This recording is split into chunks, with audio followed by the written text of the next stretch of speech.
First question, why did you decide to pick a career in humanitarian aid and why with Concern Worldwide? So I grew up in Belfast during the Troubles, and I wanted to leave them behind. Looked up Concern and I went, okay, this sounds like an interesting opportunity to travel, see the world and do some good. It was that was it. I wasn't really sure what I was joining, but I ended up going straight into the Thai-Cambodian border, into a refugee camp. So I thought I was leaving conflict, and I ended up in the situation of conflict. And in a kind of strange way, I suppose it felt like the right place for me. And it was only after 2 or 3 years I began to see the quality of what Concern was doing, their reputation.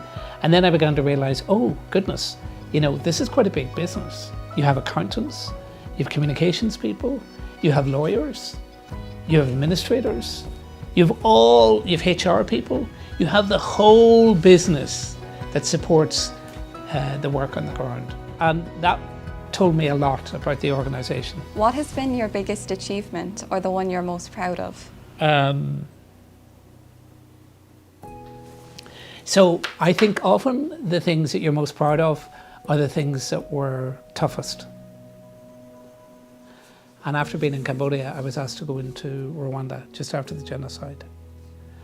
And that was the toughest assignment I'd ever had and probably ever had, because I was going into a country that was still reeling from 1 million people that had been killed. So in Rwanda, we were looking at where were the key areas. We did a huge amount. But the one area that we got into was unaccompanied children, orphans and unaccompanied children, of which there were hundreds of thousands. And so we took over these centres, which were filled with kids that either had lost their parents or had watched their parents being killed. And over the next 4 or 5 years, we reunited or placed in foster homes 35,000 children. And that was phenomenal. Since joining Concern, have you seen as many improvements as you would have hoped to? I have seen a whole technology change in how people deliver assistance. A lot of it is through mobile phones now. The money goes into her phone, she goes into the shop, she translates that and buys food. It's more dignified. It's about giving them control. You're not dropping in food at the back of trucks and having to queue up, which is not very empowering. So cash has really transformed, because often hunger is not an absence of food. It's an absence of an ability to buy it. So yeah, lots of positive change. What are some of your best memories working with Concern? You know, it was great. Mary Robinson came to Goma as President of Ireland.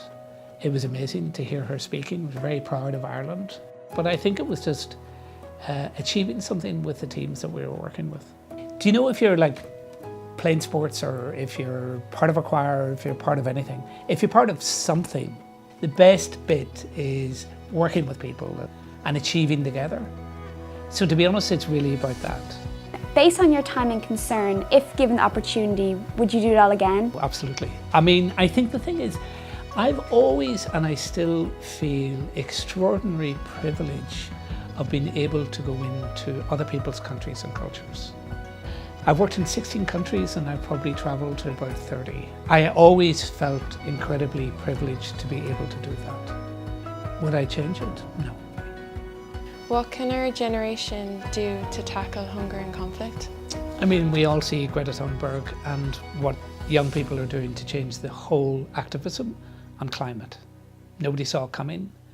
Nobody realised that it would have a massive sea change.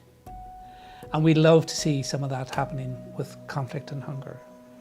So educating and making yourself aware is kind of it. That's what you should be doing.